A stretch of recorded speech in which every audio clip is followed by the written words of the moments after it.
За 2024 оны 4 сараас эхлээд Монгол улсын засгийн газар болон Эрдэнэ төгөлдрийнхэн ажил тэгт компаниас одоо авах ёстой 34% авъя, хувьцаагаа шилжүүлж авъя гэдэг асуудал яригадаад өндөр авч ирсэн боловч одоо ингээд намгүй хүн болчлоо. Энэ асуудал одоо ямар шатанд явж байгаа вэ?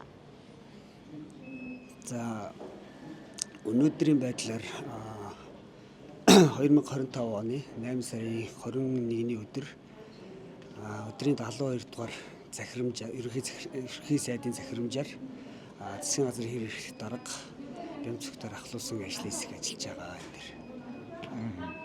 За тэгээд ажиллаад ямар үр дүн гарахаар байна? Юу болохоор вэ нэр нь? Одоо энэ мэдээллийг бол яг ажлын хэсгийнхэн өөрсдөө тайлгнах бах. Энэ дээр бол ер нь стратеги ач холбогдол орд тэгээд түүний үүсмэл ордтой ингээд төрийн эзэмшлийн хувь хэмжээг тогтоох гэрээ хэлцээр хийх энэ ажил бол яг засгийн түвшинд явагдаж байгаа. Манай хувьд бол яг хэлцээр шаардлагатай цооцол мэдээлэлээр хангах юм үүрэгтэй ажиллаж байгаа.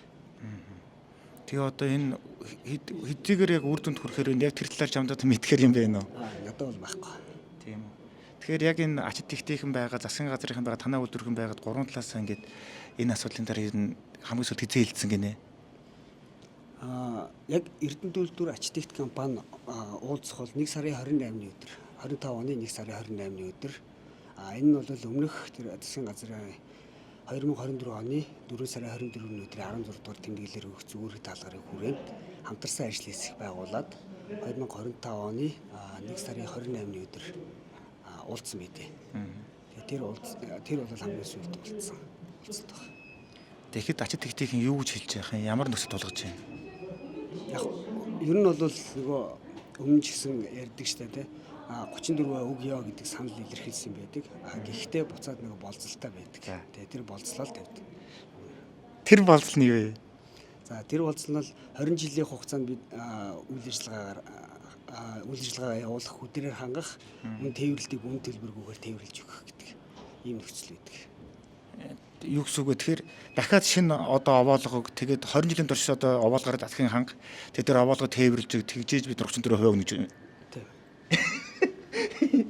Тэгт нэр арай л даварцсан шиг. Тэгээд өнгөрсөн тэр 14 онд үйлдвэр ашиглалтанд орсноос хойш өнөөдрийн хүртэл хугацааныхаа тэр 34% ногдол ашиг өгнө байр нэг юм ярьж байна. Тийм үг хэлж байна уу? Энийг бол өнгөрсөн хугацааны ямиг ярмааргүй ирээдүйд яаж ажиллах талаараа ярилцсаа л гэдэг ийм байр суурийг илэрхийлдэг. Яа, тэгээд та бүхний хувьд ямар байр суурьтай байгаад вэ? Бид нар бол яг манай удирдлагуудын зүгээс барьж байгаа бодлого бол засгаас гаргасан шийдвэрийг бид нар бол хэрэгжүүлээд явнаа л гэдэг юм л байр суурьтай байна. Тэгээд засгийн газарч болохоор өнгөрсөн хугацааных нь нийт одоо цэвэр ашигын 34% ногдох ашигаа нөхөж авъя гэдэг юм тавиад байгаа шүү дээ тий. Би буруу ойлгоод байна уу? Өмнөх тэр өгөгдсөн үүрэг даалгавар тэмдэглэлээр өгөгдсөн үүрэг даалгавар бол 34 гэж явсан. Одоо бол засаг дээр шинэ ажлын хэсэг байгуулагдаад энэ гэрээ хэлцээрээр асуудлуудыг өмнөх хугацааны асуудлыг хэрхэн шийдэхин ирээдүйд яаж ажиллах талаар бол гэрээ хэлцээр засгийн төвшөнд яригдчих асуудал. Тэгээ ингээ яг нэг эцсийн шийдэн ингээ гарахгүй ингээд байгаад байгаа хугацаанд нэг ачид тэгт компанич үйл ажиллагаа хийвээ яваал гэдэг. Нөгөө баялагч нь хэмжээ хязгаартай шүү дээ. Нөөц чинь тодорхой. Одоо баг дуусах шатанд аварга орж байгаа 2 дугаар авалга дуусах шатанд орж байгаа гэдэг тухайд Янтан цагаар хэлжсэн санагдаж байна. Тэгээд үр дүнд хүрэхгүй байсаар хилцээр хэлж ингээд нөгөө овоолгох чинь ингээд дуусчих юм биш үү? 2 дугаар авалга нөөц нь. Ер нь одоо 2 дугаар авалга дахиж хэдэн жил ажиллах нөөц байгаа вэ? Ачид компани мэдээлж байгаа бол 27 28 он гэдэг ер нь бол ер нь дуусна гэдэг мэдээлэлтэй байна. Тэгэхээр танд одоо ингээд шууд багцаа тоо мэдээж байхгүй байх л та. Гэхдээ ер нь яг хэдийгээр яг энэ хилцэлд үр дүнд хүрч дуусахаар байна. Ингээд нэг тал нь ингээд өөрийгөө дааж тавьж нөхцөл тулгачтай нөгөөх нь юм аавыг тулгаад байдаг ингээд үр дүнд хүрэхгүй байсараад ингээд 27-8 хүрчих юм биш үсттэй арай. Ер нь юу ч бодож байна та? За энэ тал дээр бол яг тодорхой хариулж өгдөг байна. За